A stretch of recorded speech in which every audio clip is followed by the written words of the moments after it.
Writing is not easy. Writing is one of the hardest things I've ever undertaken. It never ceases to be a challenge, especially when you have so many ideas that you'd like to incorporate into a truly epic, fantastical story. A story that deals with morality, power, war, exploration, religion, life, death, love, resurrection, magic, all encompassed into a world I've built from the ground up. Managing this intricate web of a plot, carried by an array of colourful characters, has, and I'm sure will again, get the better of me. Speaking from experience, I've been overwhelmed to the point of mental exhaustion, where I've asked those dreaded questions in the dead of night. Should I carry on? Am I doing this right? And my personal favourite, is this all worth it? Which I will answer at the end of this session. One of the problems writers are faced with is that there is no rulebook we can just turn to. There is no instruction manual we can refer to in times of need, which will assure us that we're going about our work correctly. Because every story is different, everyone's life experience differs from the last, and this will translate through your selection of words.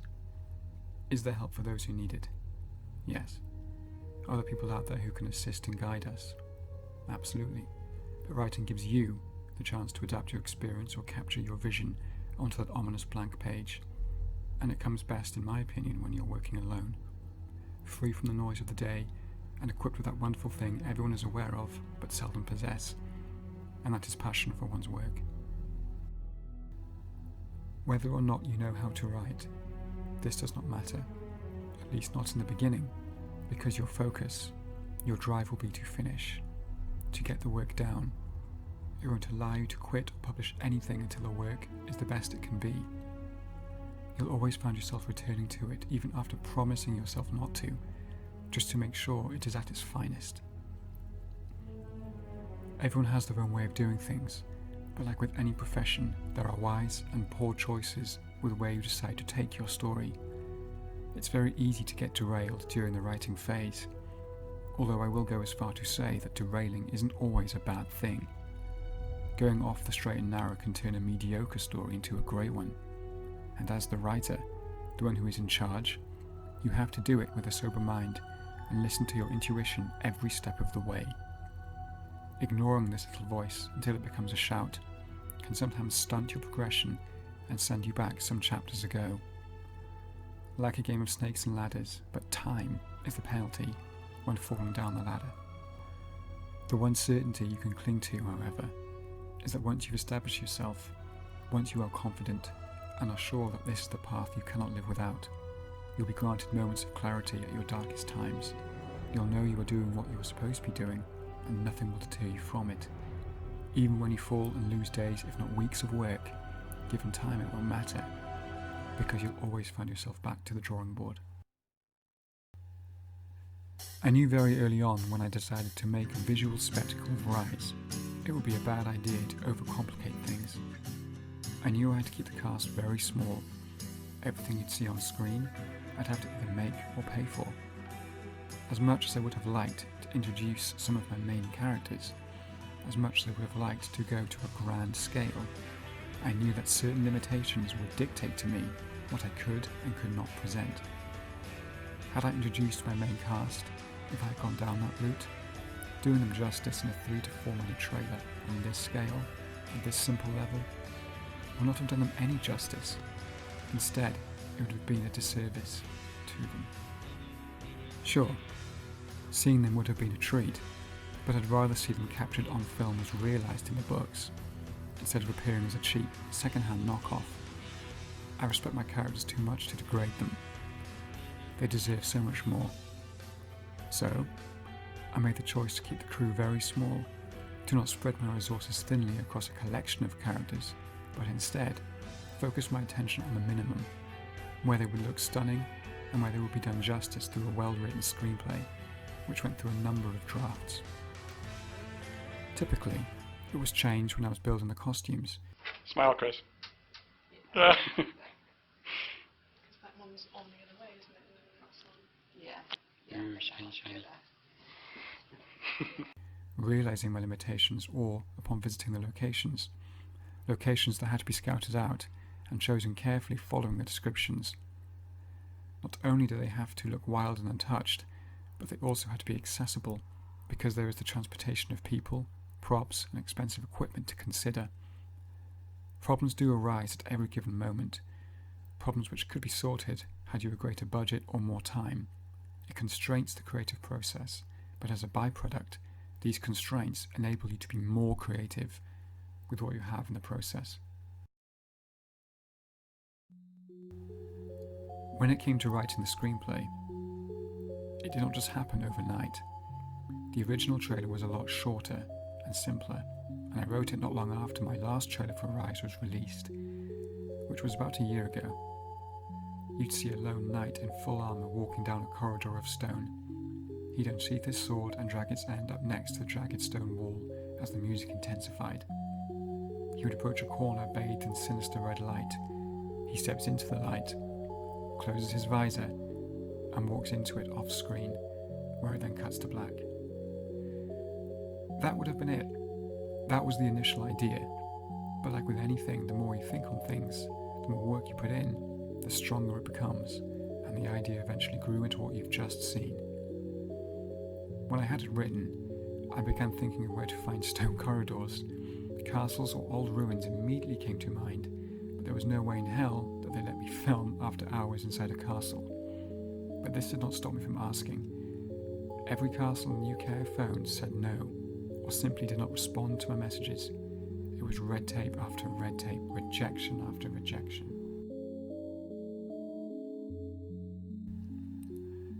I then began to wonder how to get my hands on the costumes, so I'd begin to ring around, write to, or in some cases, visit theatres and inquire about a hire within. But as with the castles, I was treated with that same negative response. At this point I was close to giving up. I very nearly gave up months down the line, having made no progress at all, still wallowing in the same space when I decided to do this. Had it not been for a friend of mine who dragged me out and suggested after a few beers to get in touch with the universities, I would likely not be talking to you today. Edge Hill University connected me to the National Theatre in London, who invited me for a tour in the following week.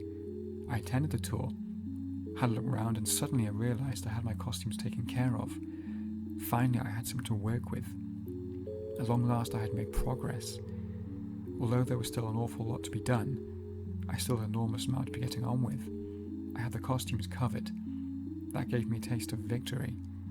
It wasn't long before other victories came my way, and what at first seemed like something impossible to accomplish was now a task I could indeed complete, all the while referring to and working on the screenplay. That's great. Oh. Hello. That's as high as I can lift it. Can you? How's your visibility? Yeah, I can see, but I just can't see. I can only see dead ahead. I can't see anything above or Okay. to the side.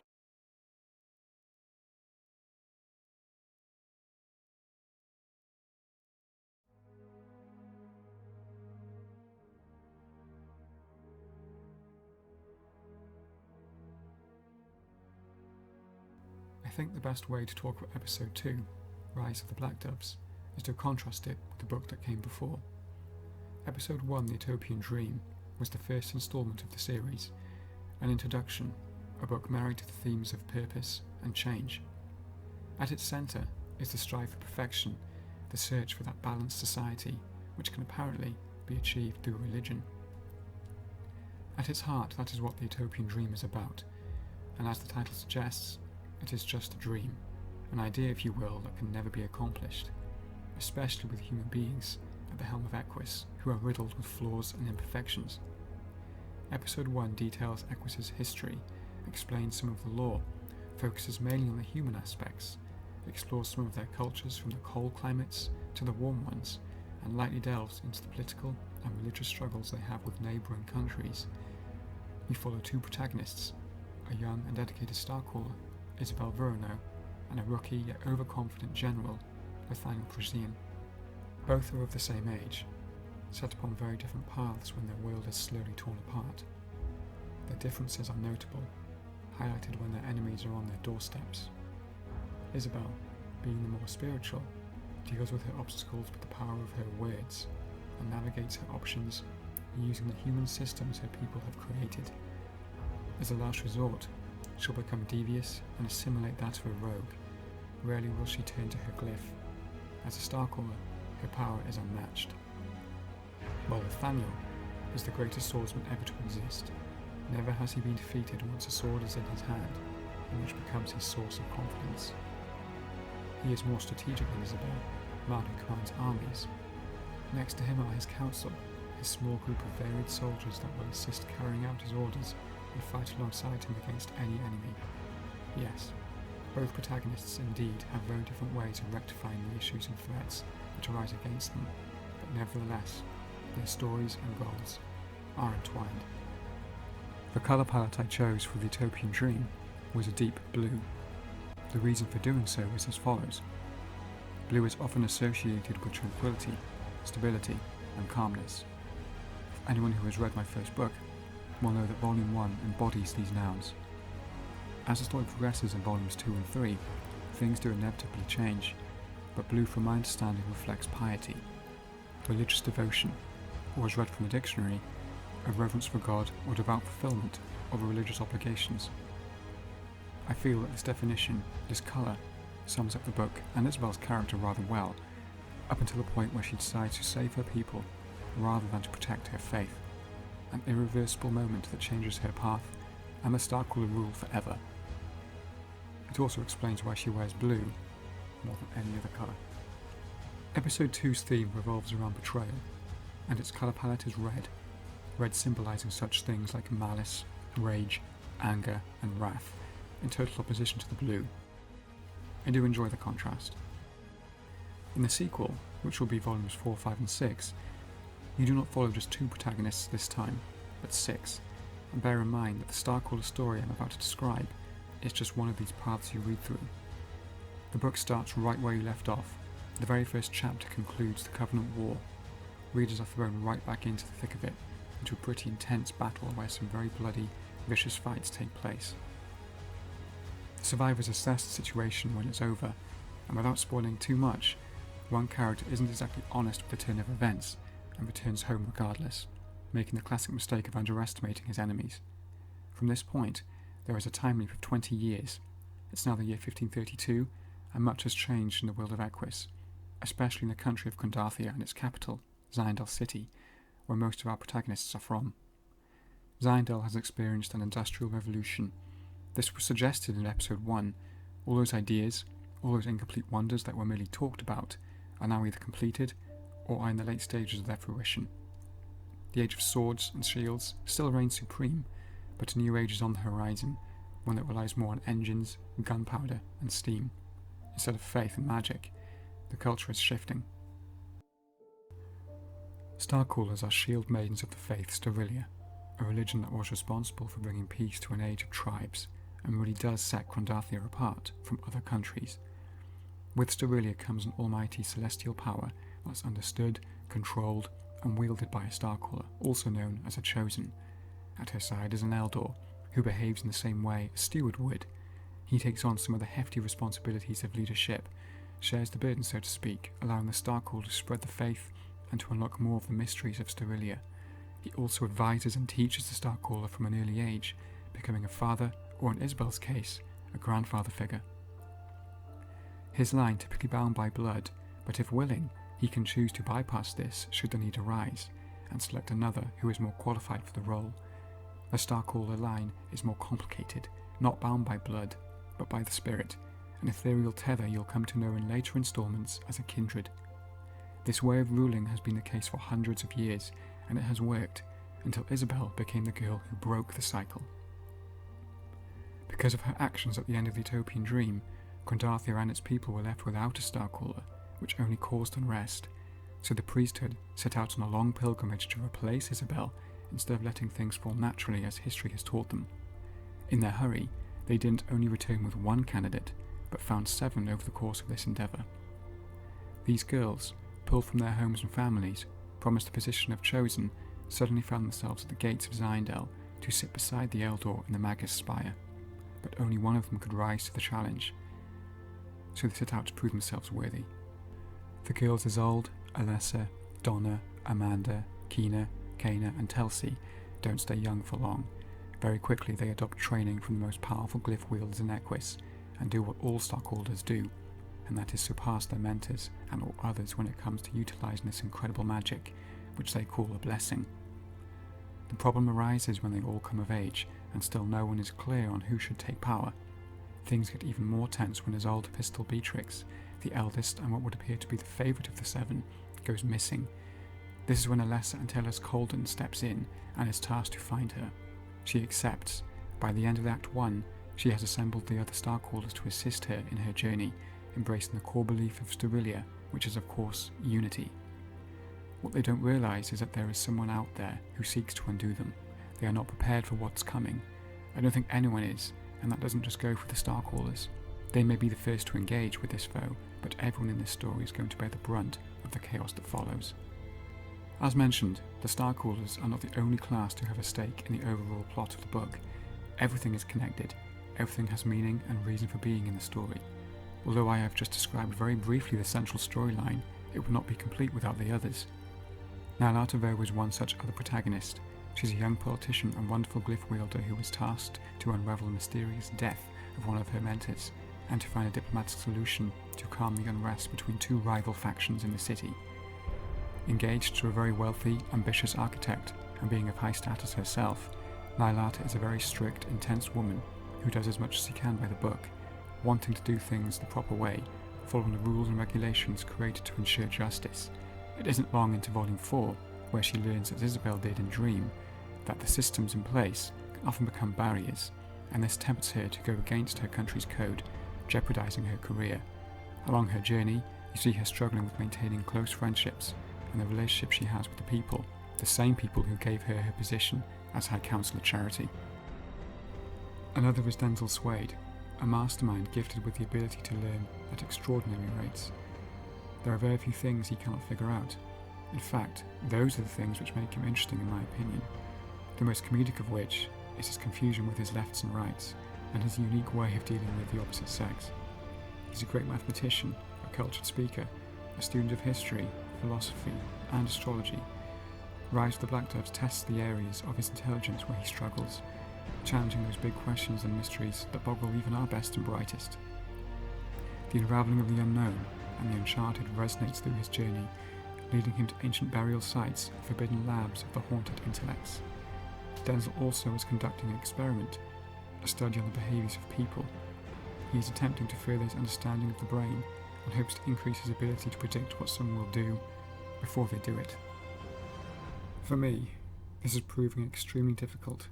It's a side plot to an already complex story, and I'm unsure of my ability to portray this intelligently. Whether I include this study into the final draft is still up in the air. We'll just have to see. Denzel prefers a simple life over the call to adventure. What shifts him out of this uneventful life is a threat made from the top, by someone much like himself, a professor whose intelligence matches that of Denzel's. Their rivalry leads them to an awesome yet disturbing place, not only a place of physicality, but a place found in the psyche, where only the genius tread. As previously stated, about Quindarthia being on the brink of an industrial age, Glenn Straff, one of 4 brothers, born on a distant farm, is a man who embodies a byproduct of an age of industry. He is part of a small unit called the Fire Hands, a squad who utilise black powder-based weapons. For anyone who has read The Utopian Dream will know that such weapons were in their test phases toward the end. Fast forward 20 years, and the weapons have evolved in their efficiency to kill. Glenn's story is one for the underdogs, someone who finds himself out of his depth among highly skilled men in a nightmarish situation, one that you will not expect in a story such as this, which ties into the ending, which truly does dwarf that of Dream, an ending which I'm very much looking forward to.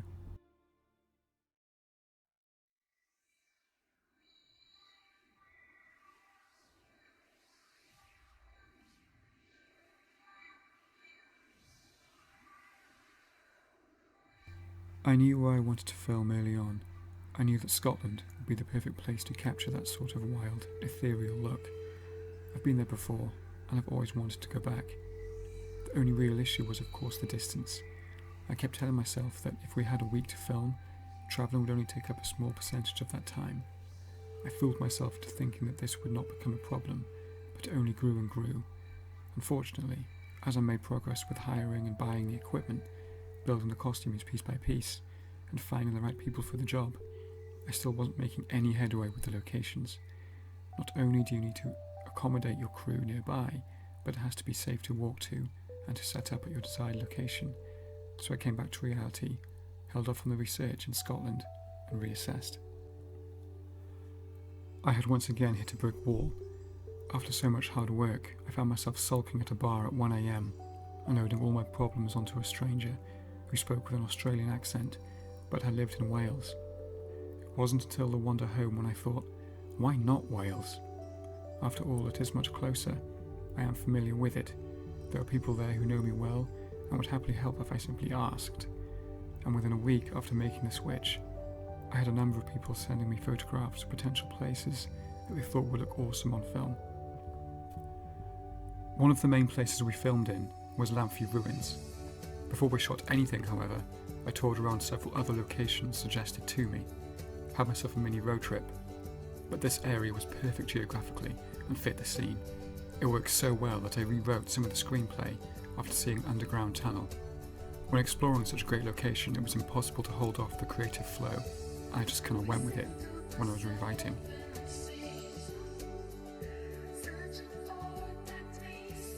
We also filmed on Monkstone Beach. It is a beautiful location to visit and perfect for what I wanted, but heaving all our stuff down there is no easy task, especially on a hot summer's day. Not only do you have the costumes and props, but you also have their camera equipment. Fortunately, the crew I was with were very helpful. We took turns in heaving the heaviest cases up those endless stairs and steep pathways. The cave scene that appears in the trailer was originally going to be shot on Monkstone. There is a small cave nearby, round the corner actually to that first beach shot you see in the trailer. But a better cave was brought to my attention, found on Swinkle Haven in Manabia. It was a fantastic find in comparison to Monkstone's cave. When I first saw it in person, once again I had that urge to adjust the writing. I even began to act out the scene myself, in preparation for the shoot. Pembrokeshire is littered with forests. When preparing for the forest shots, I thought it would come easy, but actually you can't just shoot anything and expect it to translate well onto film. This was a rookie's mistake. Even those beautiful locations just don't have that indescribable look and feel to them, so this in itself presented a challenge. Lots of forests spoiled me for choice, but none fit the descriptions of the scene. Not until another location was discovered and brought to my attention, area near Blackpool Mill in Slabesh, I think. Apologies if I mispronounced the name. I never did quite grasp the Welsh accent, so I'm sorry. I lucked out with the cave, sure. Lightning doesn't strike twice, but in my case, it does. Not only did we find a wild woodland entwining an old ruin, but a broad river was a stone's throw away, which again forced me to go back and redo the screenplay. Because most of my time was spent planning this in Oxfordshire, I didn't get to walk the site until days before we shot. I was almost dependent on the people who lived in the area to find them for me, and I couldn't be more grateful for those that helped. Thank you.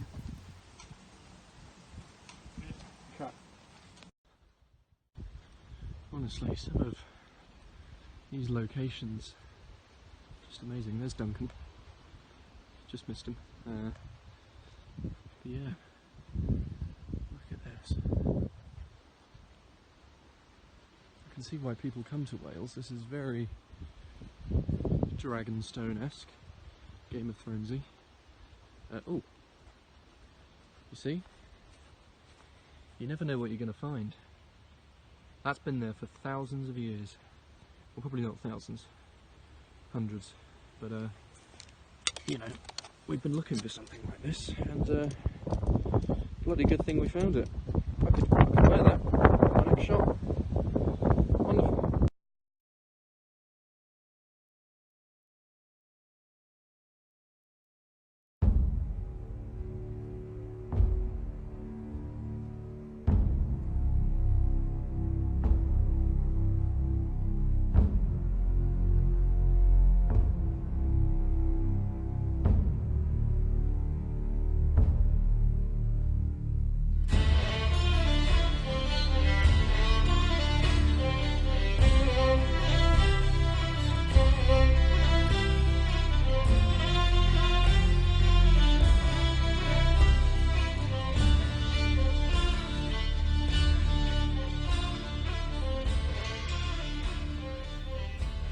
If I were to list off the top 3 key ingredients to make a project like this work, first up would be vision. Now that I think about it, vision comes before all your wonderful ideas. When I think about where I was when I first started doing this, what I could see initially in that primordial stage when I was writing a mythology rather than an odyssey was a collection of fantastical characters navigating a world that encompassed every environment you can think of, real and unreal. Where they came from, what they did, who they were as people, what they faced didn't come until later. Having a vision plants that seed, but it's up to you to nurture it with ideas. The next ingredient is help from others. I know I've already admitted that writing is best done in solitude, and it is, but you do need help during those moments of pause, whether it be from those who inspire you with their own work, or people who encourage you along the way. People with skill sets that help build your own work is essential. No one can become the best driver in the world without a few lessons from someone who already knows how. No one can simply walk onto a football pitch without practicing or attending games prior. No one can draw lifelike portraits without having failed hundreds of times at a desk in their bedrooms, or getting humiliated at least once in an art class. It is the same with writing. The only way to excel is to knuckle down and do it. I'm not saying I'm a great example of this. In many cases I am still a student. I still have a long way to go, but I've been doing this long enough to know that I wouldn't be sitting here talking to you into a microphone at 3 AM had it not been for those professionals I've aspired toward. Had the people around me not given me encouragement, brutal honesty and a dose of interest, I'd be doing something else, probably sleeping like a normal person at this hour. It's as simple as that. And then there is the last ingredient, which is of course music. There are times when you do not know how to construct a scene. Sometimes you can work for hours only to hit that delete button and start over because there was something wrong. Something you couldn't quite put your finger on, regardless of whether or not you achieved what you were supposed to in that chapter. I kind of had a rule, and that be if I'm not feeling anything during writing, especially during the emotional part, I close and do it again. If I'm not invested in the moment, then why would my audience be feeling anything at all? Certain pieces of music have been that missing link. Music has unlocked emotions that can help me, and I'm sure other artists as well, articulate words properly. Do we get it right all the time, even equipped with music? No, I don't think so. But some of my favourite chapters, some of my favourite moments I can remember, have come from listening to music. Everyone I've spoken to, in fact, who has read Dream, always highlights certain pieces of the story that were written under the influence of music. It is absolutely key. When it came to choosing music for the trailer, I really struggled. I listened to hundreds of tracks, most I cannot even name. Every time I was walking somewhere, riding a bus or train, I was listening. Endlessly I was listening and listening to everything my algorithm suggested. It became an obsession, and although most tracks were not usable for what I had in mind, I still bookmarked a lot of them to come back to at a later date, because some are just genius. After so long of doing this, without even realising it, I narrowed the choice down to a select few. These few were certain tracks I kept coming back to out of sheer enjoyment, where the vision, the actions of the scenes were most vivid. The problem now was which one to choose, because the gears were turning. The music you hear was written by a man named Paul Leonard Morgan. It is called Where There Is Darkness, and I must have listened to it 1,000 times and wrote a lot of the screenplay under its tune, being driven by the emotion it surfaced, so to speak. It's wicked.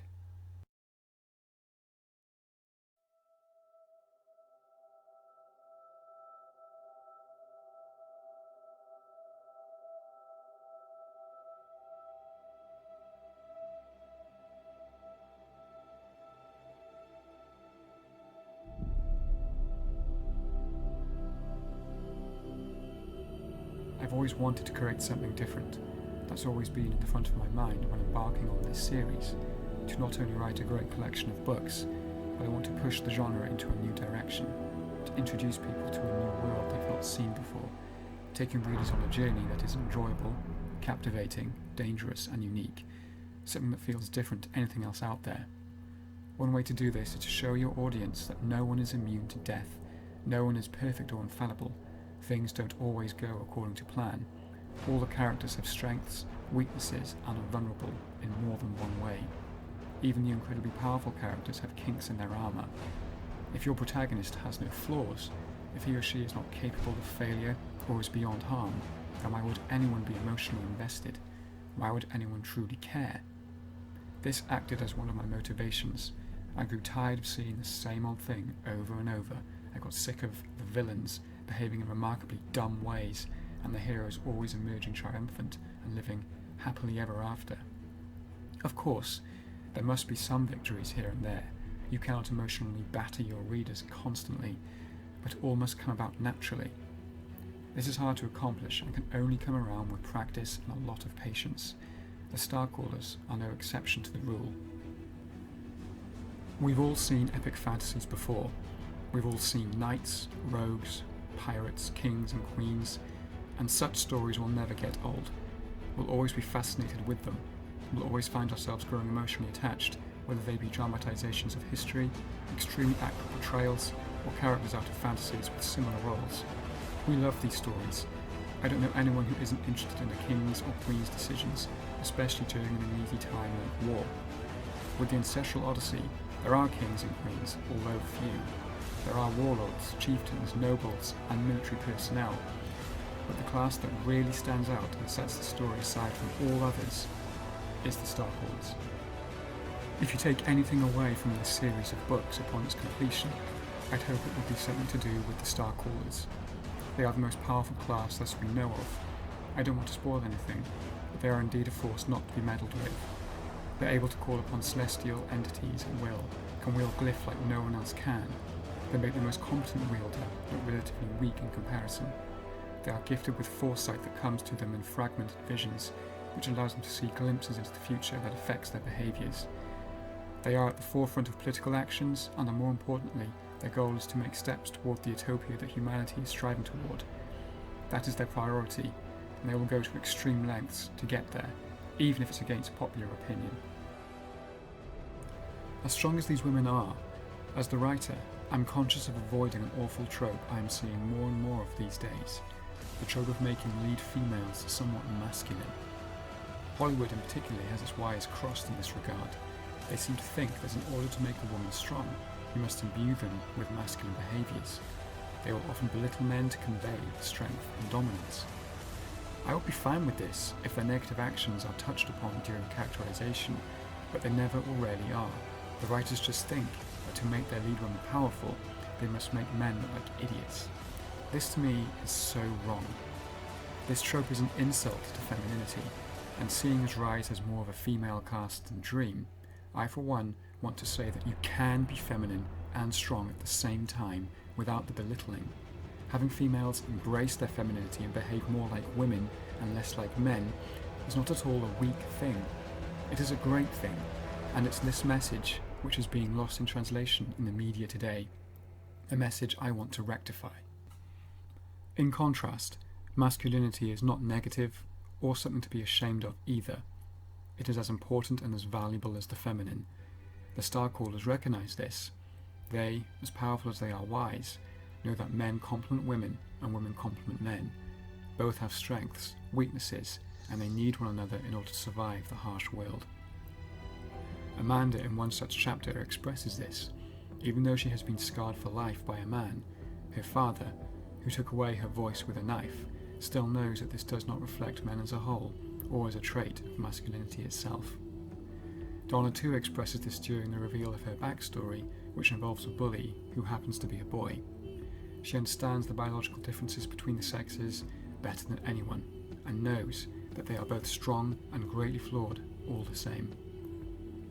The Ancestral Odyssey at its core is not about this stuff.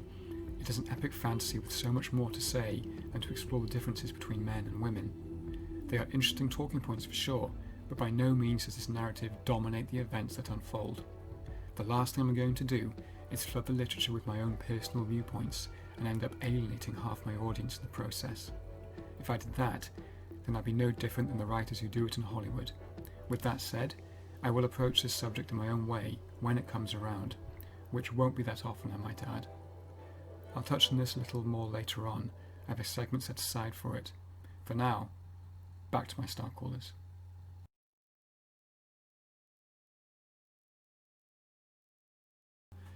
Each one of them offers something new. Each Starcaller has done something incredible, whether they be living in the present or have passed on. That's why their names are married to their achievements.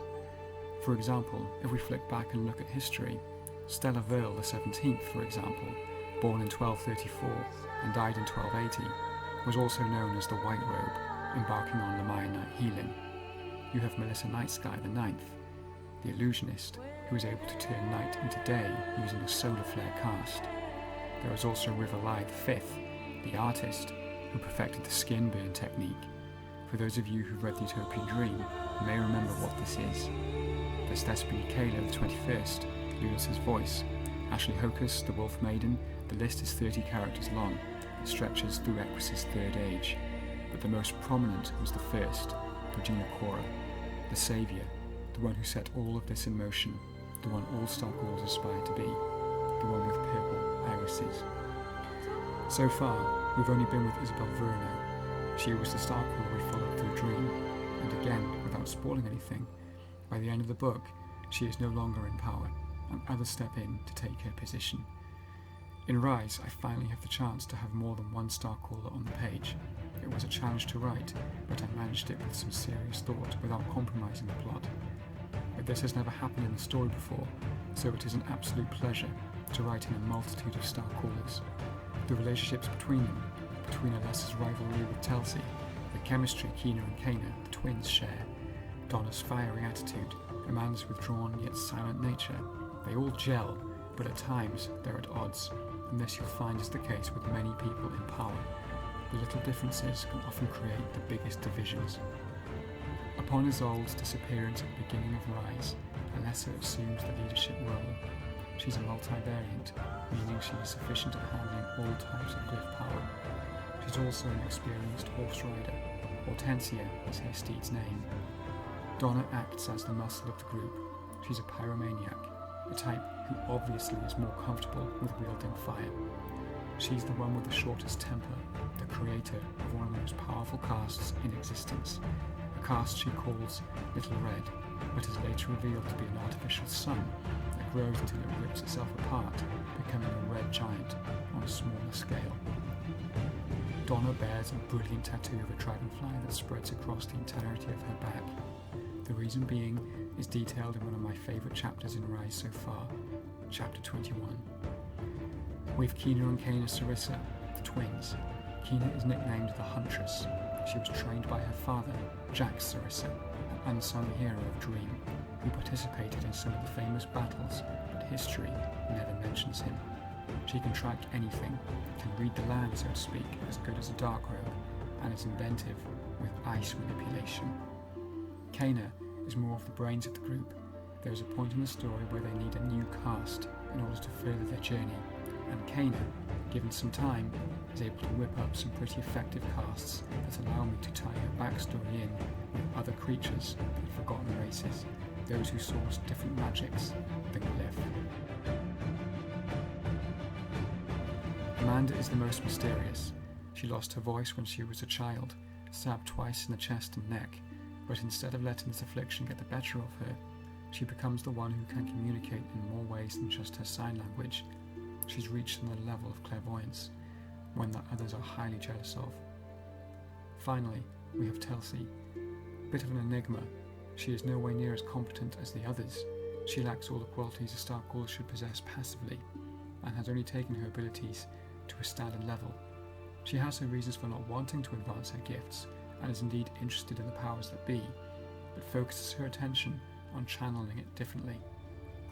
Telsey's real intrigue rests in her eyes.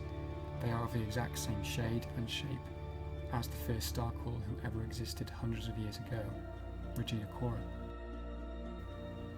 I've only just scratched the surface of these characters, but I'm very much looking forward to telling their stories in full, because as I keep saying, throughout my blog and talks such as this, when you learn where it is they go, who they're up against, and what it is they have to overcome, it will leave you speechless. You really won't see it coming.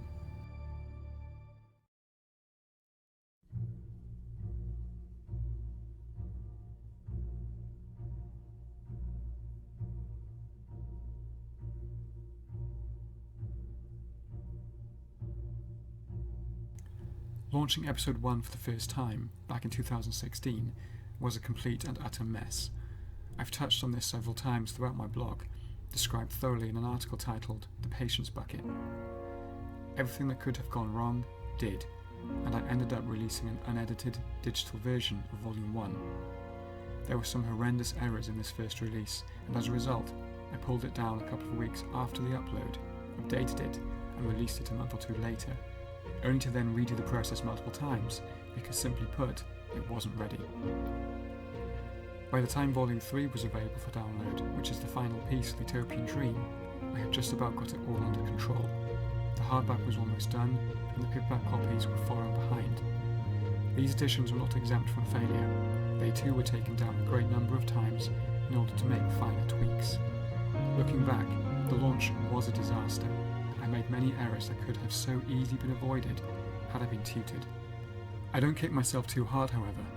I remind myself in these moments of shame that this was, after all, my first and worst attempt, that I was sailing blind, and of course the wonderful silver lining to this learning curve is that I won't be making the same mistakes again.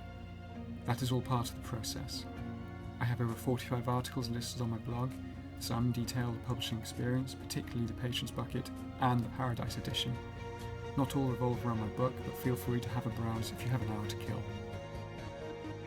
The reward for having your work out there for all to see, when you see it in front of you for the first time, for then others to hold, to enjoy and to talk about, beats any paycheck hands down. It's not even close, by the way, and I've been in a position where I've had money, so speaking from experience, I know and can tell the difference that doing this has been the most rewarding thing I've ever done. To wake up to those long messages from readers, to receive the odd phone call, or to get an email written by someone who appreciates what you're doing there is no greater feeling. The only way to describe it is it gives you a sense of well-being and purpose. It encourages you to do more and makes you better yourself and your content. I've often said to people, and I'm sure I will again, I've said that if you like the first book, if you've enjoyed this story, then just wait till you read the next, because this one is just an appetizer. And their faces light up. It is one of the reasons I do what I do. It's so touching, so wonderful to know that you've had a positive impact in someone's life, and I'll continue to do it until I complete the series. What you can't predict is what the haters will say. I'd much rather focus my attention on the people who love and support my work, but there is a part of me compelled to hear what the haters have to say. I did address a portion of them in an article I wrote a little while back called A Letter to the Doubters. It is a light-hearted acknowledgement to the people, some of which in high positions, who felt the need to hit me with such remarks like, "You are wasting your time. You'll never finish. This will never be published. You should do something else," or the one I always listen out for, and that's, "Get a real job." People are perfectly entitled to say such things. I would never want to shut them up or report them for use of language that could maybe be interpreted as offensive. But just so they know that such comments by no means deter me from what I'm doing. In fact, they are encouraging. They embolden me to try harder, to work harder. The fact that such people feel the need to say such things is testament that they themselves are not happy with the outcomes of their lives, hence why they try to pull you down to their unsatisfied level. So I encourage anyone in my or in a similar position to not be deterred from the negativity. Use it, because by the end of your struggles, you'll come away with a project that will last forever. In my case, even when after I'm long gone, these books will always remain. As long as there is a civilization, they will always be here. My article is a direct response to such people who throw mindless hatred. I could write another addressing them, a harder one perhaps, loaded with the red pills, because there are people who get far worse than I do. But to address the divide would be almost nonsensical.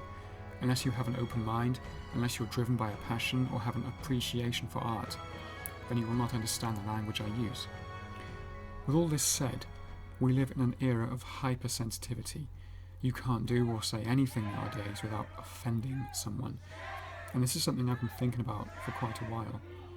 But I think an episode of South Park explains it pretty well. I suggest you watch the episode if it hasn't been taken down already. It's called Cartoon Wars, a 2-part episode when Eric Cartman is trying to get an episode of Family Guy pulled, and Kyle sets out on his big wheel to stop him. Cartman knows that if you censor one episode, if you pull it to spare the feelings of a small or large group of people, then eventually you'll have to pull another and another until you lose all your creative freedom, because anyone can find anything offensive. It's like a domino effect. If they can do it once, they'll do it again until there is nothing left to talk about. And I think we are seeing this happen more and more.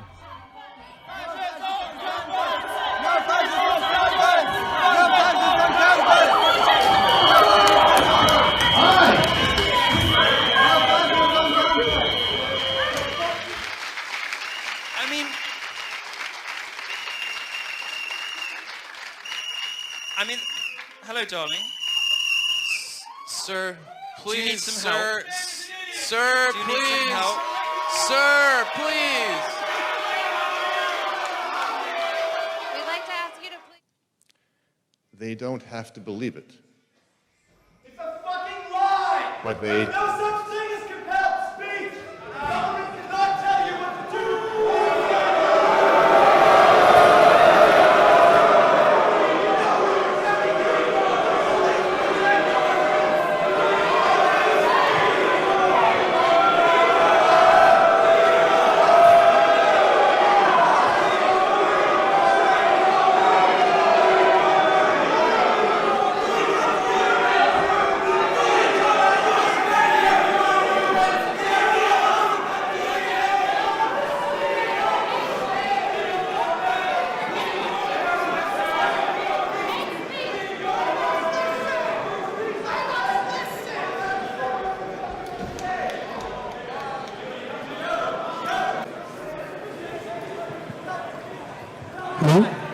That's pure narcissism at work, by the way.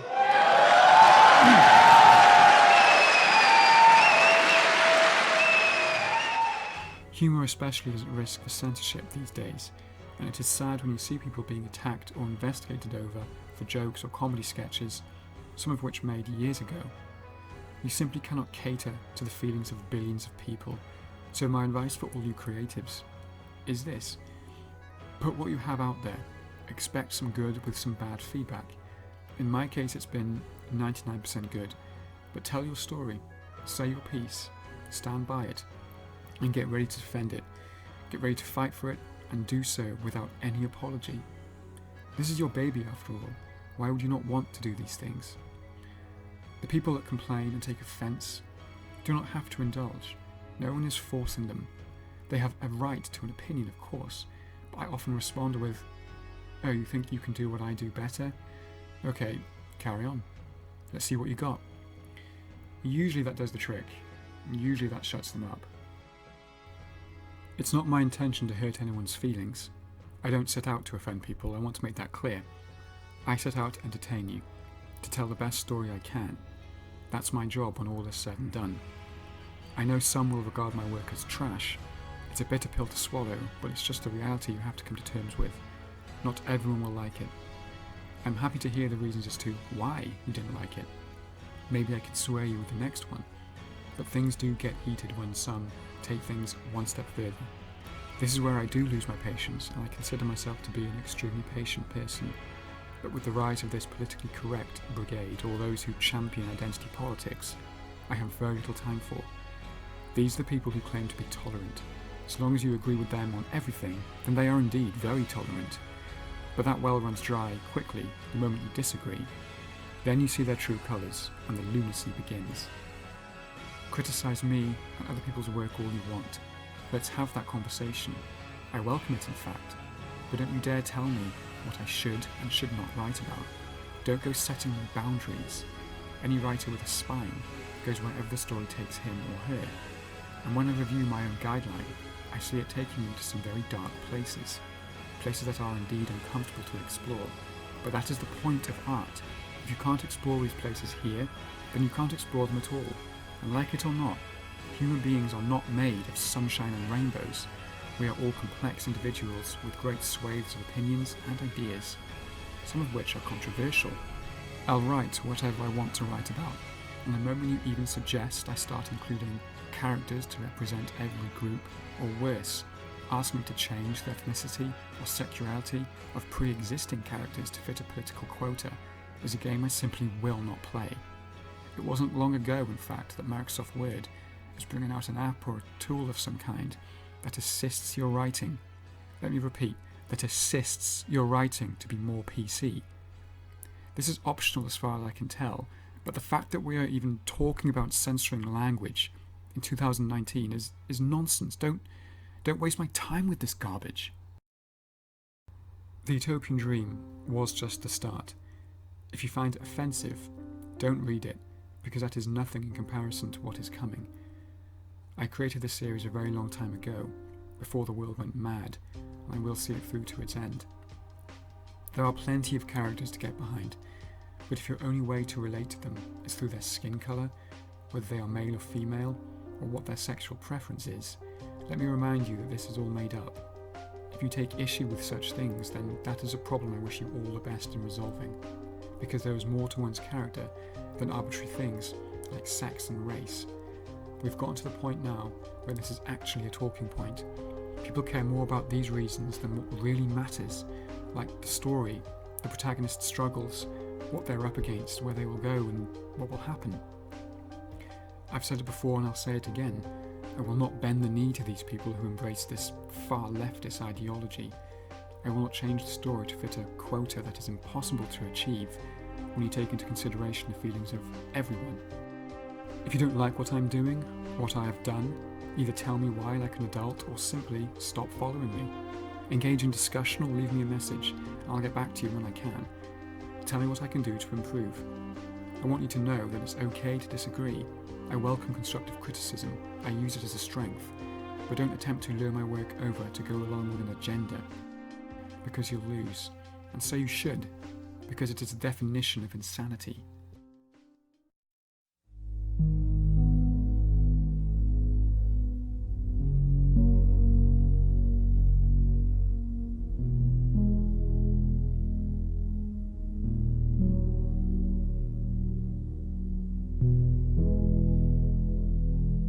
The phrase, "it's not what you know, it's who you know," really does come to mind when finding the best people for the job.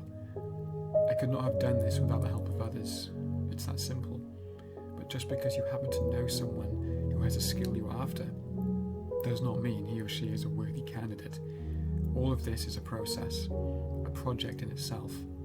None of this just happens in order, you see. You don't just make a to-do list and work through it smoothly, one thing at a time. No, it all starts out as a jumbled mess, a ball of wires, so to speak, in your brain that you have to untangle a little piece at a time. And you have to get up and do it. Even if you wake up not wanting to work, the difference between people who accomplish things to those that don't is decided on a mental playing field. You are your own worst enemy. That voice that tells you to sit around and play video games all day, that voice that orders you out on a Friday night instead of knuckling down, is the voice that defeats most people. You have to be aware of this voice. You have to fight it and win that war. Eventually you'll meet people who have gone through the same. The goal is to then assemble those people together.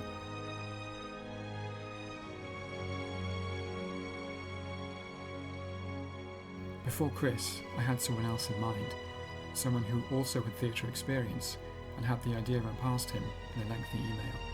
At first he was on board, but as time went on, the enthusiasm dropped, and I took that as a sign of him not wanting to be part of the project anymore. I first met Chris Schwebb at my day job. He is the one who plays the Northern Knight. He is very easy to get on with. We clicked on a lot of levels, especially when it came to complaining. It seemed that all the things that pissed me off pissed him off too, so we kind of just started at that. There are many things we have in common, like our sense of humour. It is much the same, as is our taste in films. Chris also screams actor. Just one look at the guy and you can just tell he is built to be on screen. He is tall, strong, good head of hair, is able to do hilarious impressions of fictional characters, able to draw a crowd of people. It's just easy for him. When I pitched him my ideas, straight up he said yes. That was over a year ago, and he has always remained keen, always remained enthusiastic. I was just very lucky to have run into him when I did. He did a terrific job of playing the lone Norcran knight. No. Hey, Chris. Hello. That's amazing, dude. This is my shield. This is my crossbow. And that's your handbag. And I would show you my sword, but my hands are a bit full. Very cool.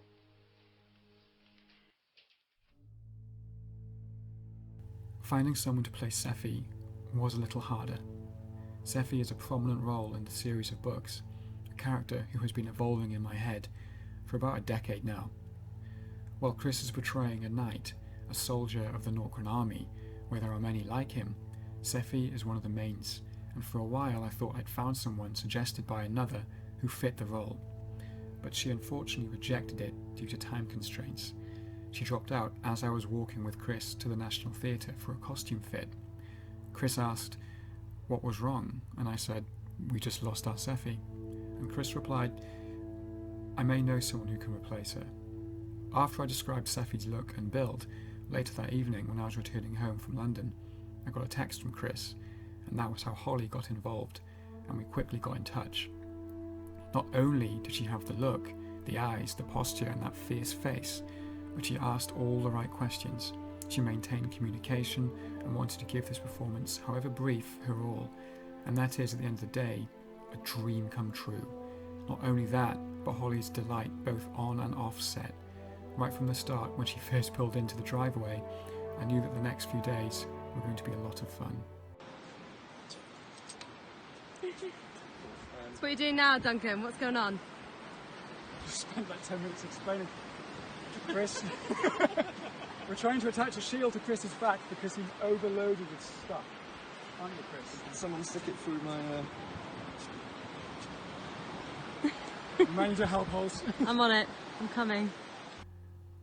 One of the biggest frights I had when doing this was not during the shoot or in production. It actually happened days before the shoot was to take place. I lost my camera woman and couldn't find a replacement. So far up to this point, I had run into problems, but nothing that could not have been solved. But losing someone as important as the camera operator was as if fronted with a brick wall. The gears almost came to a grinding halt.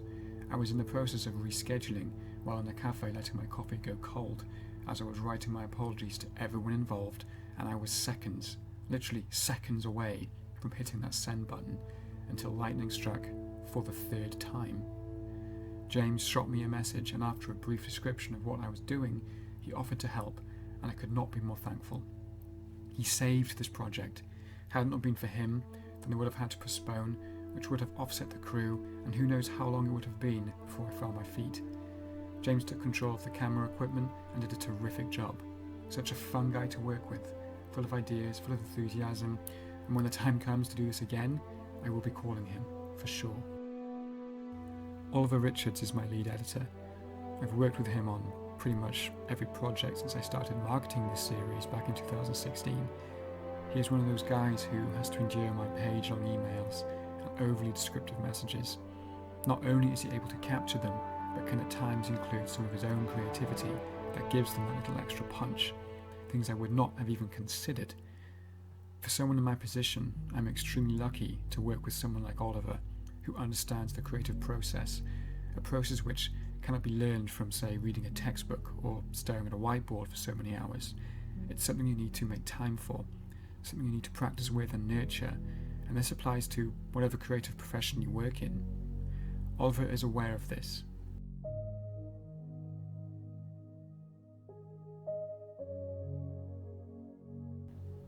Before I sign off on this segment, I would like to express my gratitude to the artists Bojan Sakovic and Will Towns. These two have so much talent it's nauseating, and have captured my world and characters splendidly. Thank you to everyone involved. My heart goes out to you all, and this also includes those who support me. Action.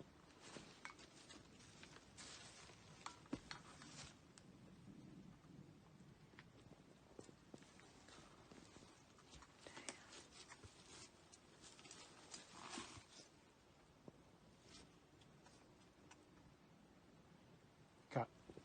Fucking brilliant. Good, wasn't it? Yeah. I realise that in the big scheme of things, This is a relatively small project, even though it has drained my account, postponed the progression of episode 2 significantly, and shed some weight off my bones. I would love to do it again. I'd love to work with the same, or perhaps a larger crew next time, to take some pressure off my shoulders. I'd love to produce or sit in my director's chair while on location or on set. It was a great feeling. I was very comfortable in this position, in fact. Next to writing, I think this is the most comfortable I've ever been, and would jump at the opportunity if it presented itself again.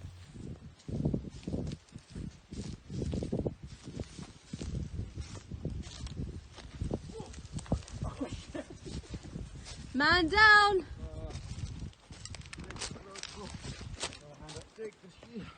Take the shield. Are you okay? Yeah, I'm fine. I'm just concerned about the costume, it'll add to the look. To be fair, that's truthful. Sorry, Greg. Oh. That's going on the documentary. Did you get that? Oh yeah. You did? I'm pretty sure. Wonderful. Coming away from this experience, some moments stand out. When we shot the cave scene, for example, anyone listening to this who has been to Sprinklehaven will know it's a bit of a trek to get down there, and then have to crawl through that tunnel to emerge onto the other section of beach, where you have to climb down a wall. It's sketchy enough as you are, but imagine doing this as the tide is rapidly coming in, under the intense heat, while juggling camera equipment costing £9,000, big costumes and props consisting of swords, a crossbow, and fire torches, and then having to set up, shoot, and climb out. It was thrilling. Not something I'll forget anytime soon. Okay, James, I'm just going to see what it looks like. Okay. Well, I don't want to be a diva, but I can't hold this shield for much longer because it's going to snap, I think. I can hear it. Okay. So I think we just need to nail it. Okay, Chris, same again. Uh-huh. Okay. Does that good? Does that look good, James? So much better. Okay. On 3, Chris. Well, on action. 3, 2, 1, action.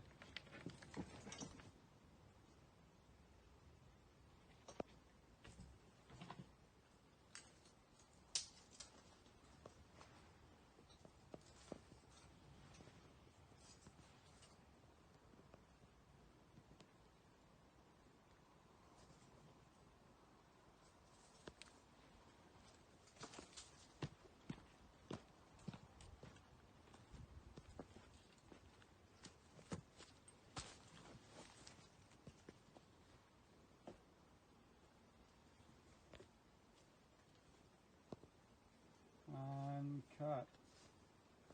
We're using that shot. The rocks was fucking brilliant. Sorry, I didn't mean to pull it off. It No, you carried on. You didn't laugh, which is great. Kind of goes like that. That's kind of how it syncs up. So I'm thinking there's going to be a red light placed behind here, so it looks like it's going to be glowing out there. And you're going to reach in with. I might go put your hand in. You get your hand in. Try your right hand.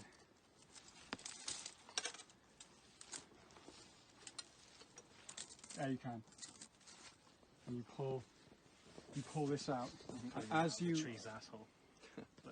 as you pull it out, you're gonna look at it. This is where I need your. Yeah. When he pulls it out, he's gonna. Shut up, man. Sorry. He's gonna pull it out. Doesn't look like a penis, doesn't it? Alright, guys. Oh, that's just crude. Right. He's gonna pull it out, and as he pulls it out here, he's gonna look at it, and it's gonna, in the background, it's gonna kind of do this. Can you do that? I have to. Well, you don't have to. James. So, Oh, that, okay. So when you grab it out, you're gonna kind of do this. You could raise the crossbow like that, and then as he does this, it's gonna sort of sync up. bramble. Actually, it looks natural. That's fine, but it's gonna do that. Right, that's going to be hard. Yeah, I know. This is why I need you. So, Chris, when we're literally starting off exactly where you came out of that hole. You might need to hold your crossbow. Your crossbow. Crossbow in this hand. okay, so that you can reach in easier with this hand. I was holding it like this, wasn't I? Yeah, so you can have to, yeah, you can do that. Oh, hold it again, as you wish. Right. So you're walking in. You're going to have to draw it in front of me somehow. Yeah, I know. So I'll just finish with Chris, and I'll. So you walk in. What you're going to have to do, you're going to have to come here. So you, and I'll just finish. Yeah, so you come here. Jesus Christ, that's going to be a fiddle. I know. Like it's like, right, go a little bit to the left. I know. So you go this way. You can raise your crossbow up. Even though James isn't going to get you, you may as well just do it like that, so it's more natural. Do you want to do this bit first? Yeah, let's do him. You could do this in multiple shots. Let's do him approaching it first, but the light is going to be hidden behind here. Okay. So I'll have to throw some leaves on it. Oh shit. What happened? The bolt fell off. You fired it. First of all, what does this look like, James? Guys? Oh. What does it look like? It's nothing. It's not doing a lot. Can't see anything. You need to shove it right in there, mate. I mean, you can see the light inside it, but it's not like coming through. Ooh. What about now? I can see the light inside it, but I don't know whether the camera will pick that up. James? Chris's log, behind the scenes. We're just gathering up all the props and armour and other razzmatazz to shoot Seffi's first scene at these ruins. Gotta say, a little bit creepy. I wouldn't want to get stuck here overnight, let's put it that way. It's already starting to get dark, so we better get a wriggle on. Oh, I was actually doing a peace sign. You can tell. So I'm doing it now, I'm just trying to... Oh, get around these props. Cool. These, Yeah, these are supposed to... Are they supposed to tie on to something? Oh, yes they are, right. Here. I got it, dude. I got it. Let's get a juicy 360 shot. Look at that, pan round. Whoa! Easy does it, easy. Easy. Oh, she completes it. How are you feeling? Like I'm wearing armour. Does it suck? No, it's not that bad actually. It's I mean, really, I suppose when I start really walking, cool. I'll find out how much it sucks. Look at those flippers. My feet are ginormous. Excellent. Does anyone have a pin?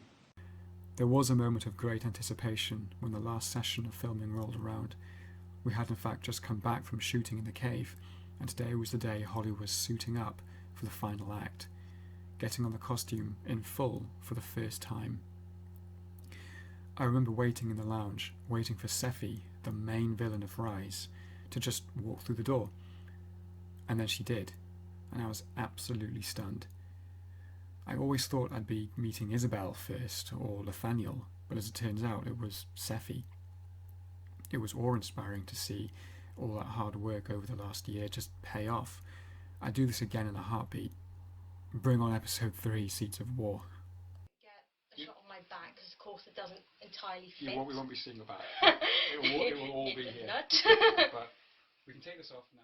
Greetings from South Wales. I don't know where I am. I'm in a cool castle ruin though. Like it's pretty awesome actually. And time for me to do my my villainous thing. I love being evil. It's great. When it comes to writing, I often find myself forever thinking, always keeping a note of that last idea. My drawer is stuffed full of notes, my desk is littered with notebooks with every page filled. Even on nights out, I'll take a notebook with me, just in case. I go into detail with this in an article called The Notebook. Actually, it was my third entry into the blog, written on the 18th of April 2016. If you'd like to check it out, it's easily found. Turning your brain off is almost impossible. Alcohol helps, or caffeine, but speaking from experience, a writer's day doesn't end when he or she comes home from work. It carries on no matter where we are, what we're doing, or who we're with, and that can cause a strain on someone who is romantically invested in you. The strain can be big enough to drive a wedge between you. It's happened to me numerous times, and it will continue to happen as long as I employ this mindset. It's a bitter pill to swallow. Writing can work as a blessing, but at times it's a curse, especially when you have to drag yourself to a day job every day that bores the absolute shit out of you, pardon my language, where you are forced out of your creative place only to listen to indoctrinated drones barking inconsequential nonsense at you. The only thing that gets you by, that gets me by, is getting back to what I love doing, something that holds meaning and purpose. There we have it, the making of Rise, but more specifically, this marks the end of the making of the live-action trailer, which I do hope you enjoyed. It took me a little over a year to accomplish all of this, an insane amount of work entailed after the decision was made, all for just a few minutes of footage. Not only has this been an eye-opening experience, but it lends a perspective I previously never had. The real work, however, still needs to be done. Rise of the Black Doves is still deep within the writing phase, and is structured in the same way as the Utopian Dream, consisting of 3 volumes that make up the episode. Currently, I finished Volume 4, and I've just started on Volume 5. I cannot wait to reach the end of the book, which is Volume 6, and I know I speak with a certain bias here, but I can honestly say that this next instalment will not be what you expect. The moment you think your favourite characters are safe, they aren't. The moment you think you've figured it out, the script will flip. If you are looking for a happily ever after, you're reading the wrong book.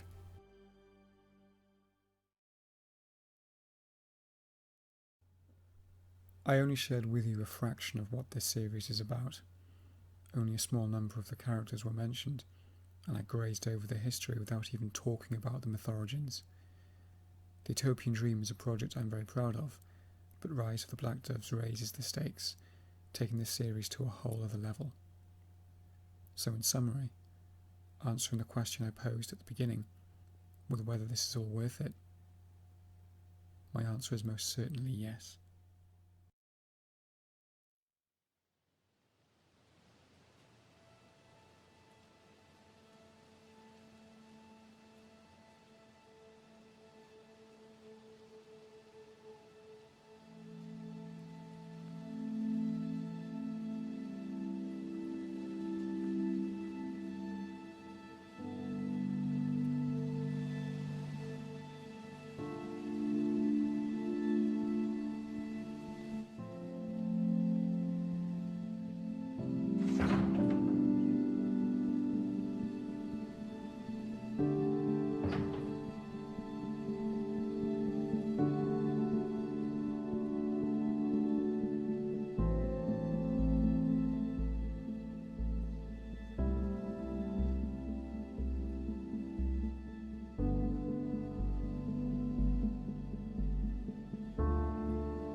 If you'd like to support my work, please share this documentary and trailer, or consider purchasing the Utopian Dream on Kindle, paperback or hardback, whichever you prefer, and be sure to leave me an honest review. Thank you for listening. We'll talk again before the launch of Rise.